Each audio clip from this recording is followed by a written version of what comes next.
Hello friends, good morning. നമ്മുടെ Kerala T V സീരിയലിലേക്ക് എല്ലാവർക്കും സ്വാഗതം. അങ്ങനെ നമ്മുടെ രാഹുൽ കുളിച്ച് കുട്ടപ്പനായിട്ട് വീട്ടിൽ കയറി അങ്ങനെ ഇരിക്കുന്ന മുടിയൊക്കെ ചീകി. അപ്പോഴാണ് ശാരി അങ്ങോട്ടേക്ക് ചെല്ലുന്നതും ആ ചീപ്പ് കാണുന്നതും ചീപ്പിൽ നിന്ന് കുറച്ച് മുടി എടുക്കാനായിട്ട് ശ്രമിക്കുന്നതും.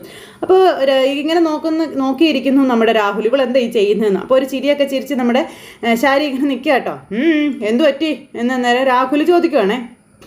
അപ്പോൾ മുടിയൊന്നും ചീകിയില്ലേ എൻ്റെ പൊന്നെ, ഈ തലമുടിയൊക്കെ ഇരിക്കുന്ന ഇരിപ്പ് കണ്ടോ എന്നും പറഞ്ഞുകൊണ്ട് ഭയങ്കര സ്നേഹപ്രകടനങ്ങളും കാര്യങ്ങളും. അപ്പം നോക്കിയപ്പോൾ എന്താ മുടി ചീകിയതിൽ ചീപ്പിൽ മുടിയൊന്നും പറ്റിയിരിപ്പില്ല. അപ്പോൾ പിന്നെ ഒന്ന് ശരിക്കും ചീകി കൊടുത്താലാണല്ലോ അതൊക്കെ കിട്ടുള്ളൂ.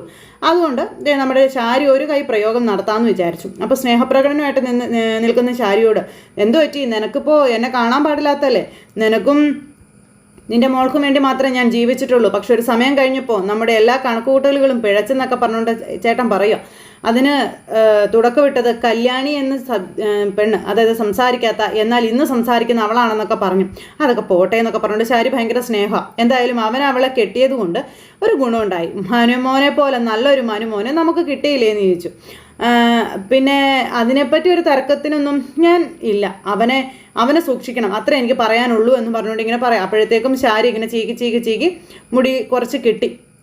അങ്ങനെ നിൽക്കുമ്പോൾ അവൻ ഭൂലോക പരാജയമാണെന്നും ഭൂലോക തോൽവിയാണെന്നൊക്കെ ശാരിയോട് ഇങ്ങനെ പറഞ്ഞപ്പോൾ ആരാണ് ഭൂലോക തോൽവി എന്നും ആരാണ് ഭൂലോക പരാജയം എന്നൊക്കെ ഞാൻ അധികം താമസിക്കാതെ പറഞ്ഞു തരാം, മനസ്സിലാകാനിരിക്കുന്നതേ ഉള്ളൂ എന്ന് പറഞ്ഞു. അപ്പോൾ ഇപ്പോൾ കുറേ കാലമായിട്ട് നിനക്ക് എന്നോടൊരു സ്നേഹമില്ല, അതുപോലെ അച്ഛനോട് മോൾക്കും സ്നേഹമില്ല, സമനില തെറ്റി അച്ഛനോട് മോൾക്ക് ഇപ്പോൾ വെറുപ്പാണെന്നൊക്കെ പറഞ്ഞ് അങ്ങനെ പറയണു. എല്ലാ അർത്ഥത്തിലും അവൾ ശരിക്കും എന്നെ തള്ളിക്കളയുകയാണ് ചെയ്തിരിക്കുന്നത്. ഞാനിപ്പോൾ വെറും കറിവേപ്പില മാത്രമാണ് ഈ വീട്ടിൽ എന്നൊക്കെ പറയുന്ന രാഹുലിൻ്റെ മുഖത്ത് നോക്കിയൊരു ഭാവമാറ്റം ഇല്ലാണ്ട് നിൽക്കുവാണ്. ഇനിയിപ്പോൾ വൈകുന്നേരം ഞാൻ മസാജ് ചെയ്ത് തരാം, എണ്ണയൊക്കെ ഇട്ടിട്ട്, എന്നിട്ട് നന്നായിട്ടൊന്ന് കുളിക്കുക, അപ്പോൾ ശരിയാകും എന്നൊക്കെ പറഞ്ഞ് ശാരി. ഞാൻ തലയ്ക്ക് സുഖമില്ലാത്ത ആളാണല്ലോ അല്ലേ, അപ്പോൾ പിന്നെ മസാജൊക്കെ ചെയ്ത് തരണമല്ലോ. വേണ്ട, എനിക്ക് ആരും ഒന്നും ചെയ്ത് തരണ്ടെന്നൊക്കെ പറഞ്ഞുകൊണ്ട് രാഹുൽ ഇങ്ങനെ ദേഷ്യപ്പെടുന്നു. എന്തായാലും രാഹുലേട്ടൻ്റെ മനസ്സിൽ ഒരുപാട് സങ്കടം ഉണ്ടെന്ന് എനിക്കറിയാം. പക്ഷേ എൻ്റെ മനസ്സിലുള്ളതേ ഒരു അഗ്നിപർവ്വതം തന്നെയാണ്. ആ അഗ്നിപർവ്വതം പൊട്ടാതെ നോക്കിക്കോളാനൊക്കെ പറഞ്ഞപ്പോൾ എന്താ ഇവൾ ഉദ്ദേശിക്കുന്നത് എന്നൊക്കെ ഇങ്ങനെ രാഹുൽ ചിന്തിക്കുക കേട്ടോ. അഗ്നിപർവ്വതം നിനക്ക് എന്താ പറ്റിയതെന്ന് ഇങ്ങനെ ചോദിച്ചു. നമുക്ക് എന്തെങ്കിലും ടെൻഷൻ ഉണ്ടോ എന്ന് ചോദിച്ചപ്പോൾ ടെൻഷനോട് ടെൻഷനല്ലേ എല്ലാവരും ഉണ്ടാക്കി തരുന്നതെന്ന് ചോദിച്ചു.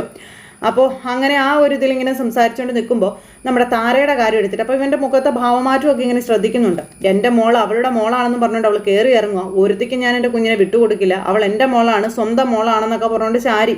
അപ്പോൾ രാഹുൽ ഇങ്ങനെ നിന്ന് വെപ്രളം കൂട്ടുമോ. അപ്പോൾ അതിലെന്താ നിനക്ക് സംശയം എന്ന് ചോദിച്ചപ്പോൾ അല്ല, വെറുതെ ഞാൻ പറഞ്ഞതേ ഉള്ളൂ എന്ന് പറഞ്ഞുകൊണ്ട് അങ്ങനെ പറയാം. ഇനി എൻ്റെ സമ്പാദ്യം എന്ന് പറയുന്നത് അവളും മനുവും മാത്രമാണെന്നും അതിൽ ഞാൻ ഒരിതും കാണിക്കുന്നില്ല എന്ന് പറഞ്ഞപ്പം മനുവിനെ വിട്ടുകള, നമ്മുടെ സമ്പാദ്യം നമ്മുടെ മോൾക്ക, ആ മോളെ കിരണുമായിട്ട് ഒന്നിപ്പിക്കണം എന്നുള്ള കാര്യങ്ങൾ രാഹുൽ ഇങ്ങനെ പറയുന്നു. എങ്കിൽ മാത്രമേ നമ്മുടെ ജീവിതം നമ്മൾ ആഗ്രഹിക്കുന്ന നിലയിലേക്ക് എത്തിക്കാൻ പറ്റുകയുള്ളൂ എന്നുള്ള കാര്യമൊക്കെ പറഞ്ഞ് സംസാരിക്കുന്നു. നമ്മുടെ മോളുടെ നല്ലൊരു ജീവിതം കാണണമെങ്കിലും കിരണും നമ്മുടെ മോളും ഒന്നിക്കണം ശാരി എന്ന് പറഞ്ഞപ്പം അപ്പോൾ കല്യാണി എന്ത് ചെയ്യും, കല്യാണിയെ കിരൺ കളയുവോ എന്ന് ചോദിച്ചു. കല്യാണിയെ കിരൺ കളയില്ല, പക്ഷെ കല്യാണിയെ നമ്മൾ കളയും എന്ന് പറഞ്ഞു. അതൊക്കെ കേട്ടപ്പോൾ ശാരി ഇങ്ങനെ നിൽക്കുക. ഇനി പാപങ്ങളൊന്നും ചെയ്യാൻ ഞാനില്ല എന്ന് പറഞ്ഞു ശാരി. എൻ്റെ മോൾക്ക് കിട്ടിയ നല്ലൊരു ജീവിതമാണെന്നും ആ ചെറുപ്പക്കാരൻ മാത്രമാണ് ഇനി ഞങ്ങളുടെ പ്രതീക്ഷ എന്നൊക്കെ പറഞ്ഞ് നമ്മുടെ ശാരി ഇങ്ങനെ പറഞ്ഞു. അതുകൊണ്ട് രാഹുലേട്ടാ, അവനെക്കുറിച്ച് വേണ്ടാത്ത വർത്തമാനങ്ങളൊന്നും വേണ്ട എന്ന് ശാരി തർപ്പിച്ച് പറഞ്ഞു. അതുമാത്രം എനിക്ക് സഹിക്കാൻ പറ്റുന്നതല്ല എന്നും. അപ്പോൾ ഇതൊക്കെ പറഞ്ഞിട്ട് ശാരി അങ്ങ് പോയി. രാഹുൽ ഇങ്ങനെ അവിടെ നിൽക്കുന്നു. പുറത്തിറങ്ങി കഴിഞ്ഞിട്ട് ഇതോടുകൂടി കാര്യങ്ങളെല്ലാം നിങ്ങൾ ഉണ്ടാക്കി വിട്ടതാണെന്ന് മനസ്സിലായാൽ നിങ്ങളെ ഞാൻ വെട്ടി കുഴിച്ചു മൂടും എന്നും പറഞ്ഞുകൊണ്ട് നമ്മുടെ ശാരി ഇങ്ങനെ അവിടെ നിൽക്കുന്നു. അതും താരയെയും കൊല്ലുമെന്നൊക്കെയാണ് നമ്മുടെ ശാരിയുടെ ആ ഒരിത്. അങ്ങനെ രണ്ടും കൽപ്പിച്ച് നമ്മുടെ ശാരി അയാളെ തന്നെ കാണാനായിട്ട് വീണ്ടും പോണു. അയാളെ വഴിയിൽ വെച്ച് കണ്ടു. അപ്പോൾ ഇനി എന്തിനാ എന്നെ കാണണമെന്ന് പറഞ്ഞത് എന്ന് അദ്ദേഹം ചോദിച്ചപ്പം എന്തായാലും അറിയേണ്ടതൊക്കെ അറിഞ്ഞു കഴിഞ്ഞു, ഇനി ആ കുട്ടിയുടെ അച്ഛൻ ആരാണെന്നൊക്കെ അറിയണം എന്ന് പറഞ്ഞു. പിന്നെ യഥാർത്ഥ അമ്മയും ആരാണെന്ന് അറിയണമെന്നും പറയുക. അതിനു വേണ്ടുന്ന തെളിവുകളൊക്കെ ഞാൻ കൊണ്ടുവന്നിട്ടുണ്ട്, ഇത് നോക്കിയൊന്ന് പറയണമെന്നും പറഞ്ഞു. നിങ്ങൾക്ക് കൊടുത്തു. എൻ്റെ പൊന്നെ, ഇതൊക്കെ ആവശ്യമുണ്ടോ, ഇതിൻ്റെയൊക്കെ കാര്യമുണ്ടോ എന്നാൽ ചേട്ടൻ ചോദിച്ചപ്പോൾ അവൾക്ക് അത് അറിഞ്ഞേ പറ്റുമെന്നുള്ള നിർബന്ധത്തിലാണെന്ന് പറഞ്ഞപ്പോൾ ഞാൻ അന്നേരം പറഞ്ഞില്ല ഇതിൻ്റെ ഒന്നും ആവശ്യമില്ല, ഇതൊക്കെ പിന്നീട് പുലിവാലാകുമെന്ന്. ഇനിയിപ്പോൾ അച്ഛനും അമ്മയൊക്കെ വേറെയാണെന്ന് അറിഞ്ഞിട്ടുണ്ടെങ്കിൽ അത് അതിനേക്കാളും വലിയ പ്രശ്നമാവില്ലെന്ന് ചോദിച്ചു. ഈ അമ്മയോട് പറഞ്ഞോ അവർ സ്നേഹിക്കുന്ന പെൺകുട്ടി അവരുടേതല്ല എന്നുള്ളതെന്നൊക്കെ പറഞ്ഞപ്പം അത് ഞാൻ പറഞ്ഞു എന്ന് പറഞ്ഞു. അപ്പോൾ എനിക്ക് മനസ്സിലാകാത്തത് അതൊന്നുമല്ല, പ്രസവിക്കുന്ന അമ്മയ്ക്ക് ഇതൊക്കെ അറിയാൻ പറ്റത്തില്ലേ എന്ന് ചോദിക്കുകയാണ് ആ ചേട്ടൻ. പ്രസവ സമയത്ത് ചിലപ്പോൾ അവർക്ക് ബോധം ഉണ്ടാകണമെന്നില്ല എന്നുള്ള കാര്യം ശാരി പറഞ്ഞു. ബോധം തെളിഞ്ഞപ്പോൾ അടുത്ത് കിടന്ന് സ്വന്തം കുഞ്ഞായിട്ട് ഒരു പക്ഷേ തോന്നിക്കാണും. എന്നാലും അങ്ങനെയൊക്കെ സംഭവിക്കാനുള്ള സാധ്യത വളരെ കുറവല്ലേ എന്നാ ചേട്ടൻ. എങ്കിലും ഈ ലോകത്ത് അങ്ങനെയൊക്കെ സംഭവിക്കുന്നുണ്ടല്ലോ സർ. അതൊക്കെ ഉണ്ട്. പ്രത്യേകിച്ച് ഇന്നത്തെ കാലത്ത് ഒരിക്കലും സംഭവിക്കാൻ പാടില്ലാത്ത ഒരുപാട് കാര്യങ്ങളാണ് സംഭവിച്ചുകൊണ്ടിരിക്കുന്നതെന്നൊക്കെ ആ ചേട്ടൻ ഇങ്ങനെ പറഞ്ഞു. എന്നാലും ഈ ഉണ്ടായിരിക്കുന്നത് 10-25 കൊല്ലം മുമ്പല്ലേ, അന്നൊക്കെ ഇങ്ങനെയൊക്കെ സംഭവിക്കുമോ? അതിനൊക്കെയുള്ള സാഹചര്യങ്ങൾ ഉണ്ടായിരുന്നോ എന്ന് ചോദിച്ചു. അങ്ങനെ അവർ തമ്മിൽ സംസാരിച്ചുകൊണ്ടിരിക്കുന്ന സമയത്ത് അതൊക്കെ എങ്ങനെ സംഭവിച്ചതെന്നൊന്നും അറിയില്ല എന്ന് പറഞ്ഞു ശാരി. എന്നിട്ട് കുറച്ച് പൈസ കൊടുത്തപ്പോൾ പൈസയൊന്നും ഇപ്പോൾ വേണ്ട, ഇത് കഴിഞ്ഞിട്ട് മതിയെന്ന് പറഞ്ഞാൽ അയാൾ അങ്ങ് പോയി. ആ ശാരി അവിടെ നിന്ന് ഭയങ്കര കരച്ചിലും കാര്യങ്ങളുമായിട്ട് ഇങ്ങനെ നിൽക്കുക കേട്ടോ. ഇത് കഴിഞ്ഞതിന് ശേഷം പിന്നെ കാണിക്കുന്നത് പ്രകാശനെയും അമ്മയാണ്. അമ്മയാണെങ്കിൽ പൈസയുടെ കാര്യങ്ങളും അതുപോലെ സരിയു സഹായിച്ചതിനെ പറ്റിയൊക്കെ അവരവിടെ ഇങ്ങനെ സംസാരിക്കുക. ആശുപത്രി ചെലവിന് പൈസ തന്നതും ജോലിക്ക് ചെല്ലാൻ പറഞ്ഞതും സരിയും അവളുടെ അമ്മയുമാണെന്നൊക്കെ പറഞ്ഞു. മരുന്നിനൊക്കെ അവർ തന്ന പൈസ തികയത്തുള്ളൂ എന്നൊക്കെ പറഞ്ഞ് അങ്ങനെ അമ്മയും മോനും കൂടെ സംസാരിച്ചുകൊണ്ടിരിക്കുമ്പോൾ എന്തൊരു ഗതികെട്ട ജീവിതം അമ്മ ഇതെന്ന് പറഞ്ഞുകൊണ്ട് അങ്ങനെ രണ്ടുപേരും കൂടെ പറഞ്ഞുകൊണ്ടിരിക്കുക. ഇനിയിപ്പോൾ നമ്മൾ എന്ത് ചെയ്യണം മക്കളെ, ഇനിയിപ്പോൾ വേറെ എന്തെങ്കിലും പണിക്ക് നോക്കിയേ പറ്റൂ എന്നൊക്കെ പറഞ്ഞ് ഇവർ സംസാരിച്ചുകൊണ്ടിരിക്കുമ്പോൾ അതേ ഒരിക്കലും പ്രതീക്ഷിക്കാത്ത 2 അതിഥികൾ അങ്ങോട്ടേക്ക് കയറി വന്നു. വേറെ ആരും അല്ല, സോണിയും ആൽബിയും. അവർ രണ്ടുപേരെയും കൂടെ കണ്ടപ്പോൾ ഇവർ രണ്ടുപേരും ഒന്ന് ഞെട്ടി. നമ്മുടെ സോണി, ഞങ്ങൾ ഇന്ന് ഇവിടെ നിന്ന് ഡിസ്ചാർജ് ആവുകയാണെന്നും പോകുന്നതിന് മുൻപ് നിങ്ങളുടെ മോൻ സമ്മാനിച്ച തലേക്കെട്ട ഈ കാണുന്നത് അത് കാണിച്ചിട്ട് പോകാമെന്ന് വിചാരിച്ചു എന്ന് പറഞ്ഞു. അങ്ങനെ ഇവർ തമ്മിൽ സംസാരിക്കുന്നു. അവനൊക്കെ എന്തിനാ ഇങ്ങനെ ജീവിക്കുന്നത്? അവനെയൊക്കെ വല്ല വിഷം കൊടുത്ത് കൊല്ലാൻ ആൽബി അന്നേരം പറയാം. സോണിയെ പോലെ ഒരു പെൺകുട്ടിയുടെ ഭർത്താവാകാൻ ഒരു യോഗ്യതയില്ലെങ്കിലും അതിനുള്ള ഭാഗ്യം അവനുണ്ടായിരുന്നു എന്ന് ആൽബി പറഞ്ഞു. എന്നാലേ സ്വന്തം ഭാര്യയുടെയും മകളുടെയും മൂല്യം മനസ്സിലാക്കാൻ അവന് കഴിയാതെ പോയി എന്ന് പറഞ്ഞ് ആൽബി പറഞ്ഞതൊന്നും തന്നെ ബാധിക്കുന്നതായിട്ടല്ല കിടക്കുന്നത് ഈ പ്രകാശൻ. അങ്ങനെ അവന് നഷ്ടപ്പെട്ടത് എൻ്റെ ഭാഗ്യമായിട്ട് ഞാൻ കരുതുകയാണ് എന്ന് പറഞ്ഞ് ആൽബി പറഞ്ഞപ്പോൾ കല്യാണി എന്നെ വിളിച്ചിരുന്നു. അവളുടെ അയലത്ത് ജോലിക്കാരിയൊക്കെ ആയിട്ട് പോവുകയാണല്ലേ സരീവിൻ്റെ വീട്ടിൽ. ഞാൻ പോയി കല്യാണിയോട് ജോലി എന്തെങ്കിലും ചോദിച്ചായിരുന്നു. അപ്പോൾ അവളുടെ അമ്മ ഒട്ടും സമ്മതിച്ചില്ലെന്ന് വല്യമ്മ പറയണം.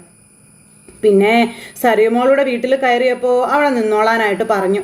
എന്തൊക്കെ പറഞ്ഞാലും മനുഷ്യപ്പറ്റുള്ള കൊച്ച എന്നൊക്കെ പറഞ്ഞ് സരീവിനെ കുറിച്ച് പറഞ്ഞപ്പം അതെ ഭയങ്കര മനുഷ്യപ്പറ്റുള്ള കൂട്ടത്തിലുള്ളവരവർ. അതേതായാലും നന്നായി. എന്തായാലും നിങ്ങൾ ജോലി ചെയ്യേണ്ട സ്ഥലത്ത് തന്നെ പോയിരിക്കുന്നതെന്ന് പറഞ്ഞു. കല്യാണിയുടെ കമ്പനിയിൽ ക്യാൻറ്റീനൊക്കെ ഉണ്ട്. അവിടെ ദോശ ചൂടാനോ അല്ലെങ്കിൽ ചായ അടിക്കാനോ എന്തെങ്കിലും ഭക്ഷണമൊക്കെ ഉണ്ടാക്കാനൊക്കെ ആയിട്ട് നിന്നാൽ എൻ്റെ കാര്യം അങ്ങ് നടന്നു പോവുകയും ചെയ്തേനെ. പക്ഷെ കല്യാണി സമ്മതിച്ചില്ല.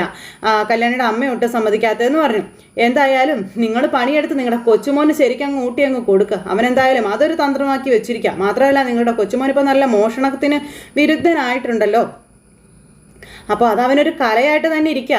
അതുകൊണ്ട് അവൻ്റെ ബന്ധുക്കളെയൊന്നും ഞങ്ങളുടെ വീട്ടിലോ കമ്പനിയിലോ കയറ്റില്ല എന്ന് പറഞ്ഞു. സോണിയുമായിട്ട് തന്നെയാണ് ഞാൻ ഇവിടെ നിന്ന് പോകുന്നത്. ജീവിതം പരാജയപ്പെട്ട് കഴിഞ്ഞപ്പോൾ അവസാനം ആ ജാള്യത തീർക്കാൻ അവൻ തീർത്തത് ആ ഒരു ഇതാണ് അവൻ എൻ്റെ തലയിൽ ഈ കാണിച്ചു വെച്ചിരിക്കുന്നതെന്നൊക്കെ പറഞ്ഞ് ആൽബി. ഇനി ഓരോരുത്തരെയും ഞങ്ങളുടെ കൺമുന്നിൽ പോലും കണ്ടുപോയേക്കരെന്നൊക്കെ പറഞ്ഞ് ആൽബി വിളിച്ചുകൊണ്ട് പോകാൻ തുടങ്ങുവാണ്. അപ്പോൾ നിങ്ങൾക്ക് ഹൃദയമുണ്ടെന്ന് തിരിച്ചറിയുന്നത് ഇതുപോലെയുള്ള അറ്റാക്കൊക്കെ വരുമ്പോഴാണെന്ന് സോണി അന്നേരം പറഞ്ഞു. ഇനിയെങ്കിലും നന്നാവാൻ നോക്കാനായിട്ട് സോണി പ്രകാശിനോട് പറഞ്ഞപ്പോഴും പ്രകാശിന് പകയ കല്ല് മൂത്ത് കിടക്കുവാണ്. ഇപ്പം സ്വന്തം അമ്മയെ കൊണ്ട് ജോലിയെടുത്ത് ജീവിക്കേണ്ട ഗതികേടിലായില്ലേ നിങ്ങളെന്ന് ചോദിച്ചു. എന്താ ഇതിനൊക്കെ കാരണം? അതൊക്കെ നിങ്ങളുടെ കർമ്മഫലമാണെന്നും അത് നിങ്ങൾ അനുഭവിച്ചേ പറ്റുമെന്നും പറഞ്ഞു. കല്യാണി എന്ന മകളെ കഷ്ടപ്പെടുത്തിയതിന് ദൈവം തന്ന ശിക്ഷയാണിതൊക്കെ എന്നും പറഞ്ഞ് സോണി എട്ടിത്തിട്ട് പെരുമാറിയിട്ട് അവിടെ നിന്ന് അങ്ങ് പോണേ. അങ്ങനെ അവർ രണ്ടുപേരും കൂടെ പോയി കഴിഞ്ഞപ്പോൾ അമ്മയും മോനും കൂടി അവിടെ കിടന്ന് ഇങ്ങനെ ഇതൊക്കെ കേൾക്കേണ്ടി വന്നല്ലോ എന്നും പറഞ്ഞ് സംസാരിക്കുക. അപ്പോൾ ഇതൊക്കെ നമ്മുടെ വിധിയാണമ്മയെന്നും പറഞ്ഞു. അങ്ങനെ അവർ രണ്ടുപേരും കൂടെ അതും പറഞ്ഞുകൊണ്ട് അവിടെ ഇരിക്കുന്നു. ഇതെല്ലാം കഴിഞ്ഞതിന് ശേഷം പിന്നെ സരിയുവിൻ്റെ വീട്ടിൽ അവർ ഫുഡ് കഴിച്ചുകൊണ്ടിരിക്കുന്നു. അപ്പോൾ സരി ഇങ്ങനെ കഴിച്ചുകൊണ്ടിരിക്കുന്നു, ശാരി കഴിക്കുന്നില്ല. അമ്മ എന്താ കഴിക്കാത്തേ എന്ന് മോള് ചോദിച്ചു. അമ്മ എന്തൊക്കെയാ ആലോചിക്കണേ എന്നൊക്കെ ചോദിച്ചപ്പോൾ ശാരി ഒന്നും മിണ്ടുന്നില്ല. ശാരി എടുത്ത് കഴിക്കാനായിട്ട് തുടങ്ങും കേട്ടോ. അപ്പോൾ രാഹുൽ അമ്മയുടെ മനസ്സിലൊരു തീകോളമാണെന്നാണ് പറഞ്ഞതെന്നൊക്കെ പറഞ്ഞുകൊണ്ടിരുന്ന് കളിയാക്കുവാണേ. അപ്പോഴേക്കും ശാരി ഒരു നോട്ടം, എൻ്റെ ജീവിതം ഒരു വഴിക്കാക്കിയവനോ നിന്നെ ഞാൻ ഓർപ്പിക്കാൻ പോവാണടാന്നും പറഞ്ഞുകൊണ്ട് ശാരി ഇങ്ങനെ അവിടെ ഇരുന്ന് ചിന്തിക്കുന്നു. കിരൺ പറഞ്ഞു എൻ്റെ പൊന്നു മോള് എൻ്റെ മോളല്ല എന്ന്. പക്ഷേ അത് ഞാൻ വിശ്വസിച്ചില്ല. അത് സത്യമായി. ഇനി ബാക്കി സത്യമാവുമോ എന്തോ ഓർക്കും തോറും എനിക്ക് പേടിയാവുകയാണെന്ന് പറഞ്ഞുകൊണ്ട് ശാരി ഇങ്ങനെ മനസ്സിൽ സങ്കടം സഹിക്കാൻ മേലാതിരിക്കുക. അപ്പം അമ്മ കഴിക്കമ്മേ, എന്താ ഇത് എന്നൊക്കെ ചോദിച്ച് അങ്ങനെ ഇരിക്കുമ്പോൾ ഞാനിപ്പോൾ തലയ്ക്ക് സുഖമില്ലാത്ത ഒരാളല്ലേ മോളെ, അതുകൊണ്ട് ഇവൾക്ക് ഇനി പുതിയൊരാൾ വേണമെന്നൊക്കെ തോന്നിക്കാണും എന്നും പറഞ്ഞുകൊണ്ട് ശാരിയെ കുറിച്ച് ഈ രാഹുൽ അവിടെ ഇരുന്ന് പറയുന്നു. അത് കേട്ടപ്പോൾ ശാരി തുറിച്ച് നോക്കുക കേട്ടോ. അച്ഛനൊന്നും മിണ്ടാതിരിക്കാവോ എന്ന് സരി ചോദിച്ചു. അപ്പം മിണ്ടിക്കോട്ടെ മോളെ, ഇയാൾ മിണ്ടിക്കോട്ടെ, ഇപ്പം മിണ്ടുന്നത് കൊണ്ട് കുഴപ്പമില്ല, പിന്നെ നാളെ മുതൽ മിണ്ടണോ വേണ്ടയോ എന്ന് ഞാൻ തീരുമാനിക്കുമെന്ന് പറഞ്ഞു നമ്മുടെ ശാരി. അപ്പോൾ രാഹുൽ ഇങ്ങനെ നോക്കുക കേട്ടോ. ഇതുപോലെ ഭക്ഷണം കഴിക്കുമ്പോൾ മിണ്ടിയാലേ നല്ല എരിവുള്ള കൂട്ടാഞ്ചാറുണ്ടല്ലോ, അതങ്ങരുടെ മോന്തയ്ക്ക് ഞാൻ ഒഴിച്ചു വിടും. എന്തായാലും ഇത്രയും കാലം നിങ്ങൾ ഞങ്ങൾക്ക് വേണ്ടി ചെയ്തത് വളരെ നല്ല കാര്യങ്ങളാണ്, പക്ഷേ അതിനൊക്കെ നിങ്ങൾ അവസാനം കുറിച്ച് കഴിഞ്ഞു. അതൊക്കെ കണ്ടും കേട്ടും ഞാൻ മടുത്തു എന്നൊക്കെ പറഞ്ഞിട്ട് ശാരി ഇങ്ങനെ പറഞ്ഞു. അമ്മയെ ആൻറ്റിയുടെ വീട്ടിലേക്ക് വിടണ്ടായിരുന്നു, അവിടെ ചെന്നിട്ട് എന്തൊക്കെയോ കാഴ്ചകൾ കണ്ടു, അതാ അമ്മയുടെ ഈ മാറ്റത്തിന് കാരണമെന്നൊക്കെ പറഞ്ഞ് അങ്ങനെ നമ്മുടെ സരിയു പറഞ്ഞപ്പോൾ അതെ, എന്തായാലും അവിടെ പുതിയ മാറ്റങ്ങളൊന്നും കാണാനില്ല. ഞാൻ പറഞ്ഞ കാര്യങ്ങളും ഞാൻ ചെയ്യാൻ പറഞ്ഞ കാര്യങ്ങളും വളരെ തന്ത്രപൂർവ്വം എൻ്റെ അനുജത്തി അവിടെ ചെയ്യുന്നുണ്ടെന്നൊക്കെ പറഞ്ഞ് രാഹുൽ ഇങ്ങനെ പ്രതീക്ഷകളോടെ സംസാരിക്കുക. അതൊക്കെ കേട്ട് ശാരിക്ക് കലി വന്നിട്ട് പാടില്ല കേട്ടോ. ഒന്നും മിണ്ടുന്നില്ല. അവസാനം മിണ്ടാട്ടം മുട്ടി അങ്ങനെ ഇരിക്കുക. മിണ്ടിയിട്ട് കാര്യമില്ല. ഇവൻ്റെ അടുത്ത് മിണ്ടി കഴിഞ്ഞിട്ടുണ്ടെങ്കിൽ കാര്യങ്ങളെല്ലാം ഇപ്പം തന്നെ വിളിച്ചു പറയേണ്ടി വരും എന്നുള്ള ആ ഇതുകൊണ്ട് നമ്മുടെ ശാരി ഒന്നും മിണ്ടുന്നില്ല. അത് കഴിഞ്ഞ് പിന്നെ കാണിക്കുന്ന കിരണിനെയും കല്യാണിയാണ്. അച്ഛനും അമ്മയും നമ്മൾ തമ്മിലുള്ള സ്നേഹത്തിൽ കാപഠ്യമില്ലെന്ന് ആൻറ്റി അങ്കിളിനോടൊക്കെ പറഞ്ഞു കാണുമെന്ന് ചോദിച്ചു.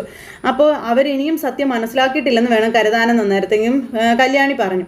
അപ്പം അത് നീ പറഞ്ഞത് ശരിയാ. എന്തായാലും ഫോറൻസിക് ലാബിൽ മുടിനാരിഴ കൊടുത്തിട്ടുണ്ടെന്നുള്ള കാര്യം ഉറപ്പാണെന്ന് കിരൺ അന്നേരം പറഞ്ഞു. അങ്ങനെയാണെങ്കിൽ റിസൾട്ട് വരേണ്ട സമയമൊക്കെ കഴിഞ്ഞു. അവസാനം കാണുമ്പോഴും വെല്ലുവിളിയോടുകൂടിയാണ് അവർ സംസാരിച്ചത്. ഇനിയിപ്പോൾ അവർ അറിഞ്ഞു കാണില്ലേ എന്നൊക്കെ ചോദിച്ചു. അപ്പോൾ അങ്ങനെ എങ്ങാനും ഇനി അവർ സത്യങ്ങൾ ശരിക്കും അറിയാതെ കിരണിയുടെ അരികിലേക്ക് വന്നാൽ എന്ത് ചെയ്യുമെന്ന് ചോദിച്ചപ്പം അങ്ങനെ വന്നാൽ എന്ത് ചെയ്യണമെന്ന് എനിക്ക് അറിയാമെന്ന് കിരൺ പറഞ്ഞു. ആൻറ്റിയുടെ 2ാം ജന്മമായിരിക്കും സത്യങ്ങളെല്ലാം അറിഞ്ഞു കഴിഞ്ഞാലെന്ന് കിരൺ അന്നേരം പറഞ്ഞു. ഈ സത്യമൊക്കെ അറിയുന്ന സമയത്ത് ശരിക്കും അവരെങ്ങനെ പ്രതികരിക്കും? നേരത്തെയും ഈ താര എന്ന് പറയുന്ന ആൾ ഇത്രയ്ക്ക് കുഴപ്പക്കാരിയായിരുന്നോ എന്നൊക്കെ ഇങ്ങനെ ചോദിച്ചു. അപ്പം എനിക്ക് ഓർമ്മയായ സമയത്തൊക്കെ ആൻറ്റി നല്ലൊരു സ്ത്രീയായിട്ടാണ് എനിക്ക് തോന്നിയിട്ടുള്ളതെന്ന് പറഞ്ഞു. പിന്നെ അങ്കിളിൻ്റെ അതേ സ്വഭാവം തന്നെയായിരുന്നു സരയുവിന്. അങ്ങനെ വരുമ്പോൾ ഭർത്താവിനും മകൾക്കും ഒപ്പം അമ്മയും നിൽക്കുമല്ലോ, അങ്ങനെയാണ് അവർ അത്രത്തോളം മാറിപ്പോയതെന്ന് പറഞ്ഞു. എന്തായാലും ഏറ്റവും സാധാരണ കുടുംബത്തിൽ നിന്ന് വേണം അങ്കിൾ കല്യാണം കഴിക്കുന്നത് എന്നൊക്കെയുള്ള ആ ഒരു ഇതിൽ അന്ന് ആൻറ്റിയെ സാധാരണ ഒരു കുടുംബത്തിൽ നിന്നാണ് വിവാഹം കഴിച്ചു കൊണ്ടുവന്നതെന്നുള്ള കാര്യങ്ങളൊക്കെ നേരത്തേക്കും കിരൺ ഇങ്ങനെ പറയാം. കല്യാണം കഴിഞ്ഞ് ഭാര്യയെ മോശക്കാരിയാക്കിയതും മക്കളെ നേർവഴിക്ക് നയിക്കാതിരുന്നതും അയാൾ ഒറ്റ ഒരുത്തനാണ്. അതിനുള്ള തിരിച്ചടി അയാൾക്ക് കിട്ടണമെന്ന് കല്യാണി. അത് ശരിയാ, അതുകൊണ്ട് ഇപ്പോഴെന്താ എല്ലാം കൈവിട്ട് പോയില്ലെന്ന് കിരൺ ചോദിക്കാം. അയാളുടെ മകൾക്ക് വേണ്ടി കണ്ടുവച്ചതാ എന്നെ ആദ്യം തന്നെ അയാൾക്ക് നഷ്ടപ്പെട്ടില്ലേ എന്ന് ചോദിച്ചു. അങ്ങനെ അയാൾക്ക് ഓരോന്നോരോന്നായിട്ട് നഷ്ടപ്പെട്ടുകൊണ്ടിരിക്കുകയാണ്. എന്തായാലും അയാൾ ഇത്രയും കാലം ആഗ്രഹിച്ചത് ഭാര്യയും മകളും ഒന്നും അറിയരുതെന്നാണ്. പക്ഷേ അതെല്ലാം അവസാനം ഭാര്യയെല്ലാം അറിയുന്ന കാര്യങ്ങളിലേക്കാണ് വരുന്നത്. ഇനിയിപ്പോൾ ഇത് സരയു എങ്ങാനും അറിഞ്ഞാൽ ഇതൊക്കെ എവിടെ ചെന്ന് അവസാനിക്കുമെന്ന് അറിയില്ലെന്നും പറഞ്ഞ് ഇവർ തമ്മിൽ സംസാരിച്ചുകൊണ്ടിരിക്കുന്നിടത്ത് ഇന്നത്തെ കഥ അവസാനിച്ചു. അപ്പോൾ എല്ലാവരും കാത്തിരുന്ന് കാണണം കേട്ടോ. എല്ലാവർക്കും നന്ദി.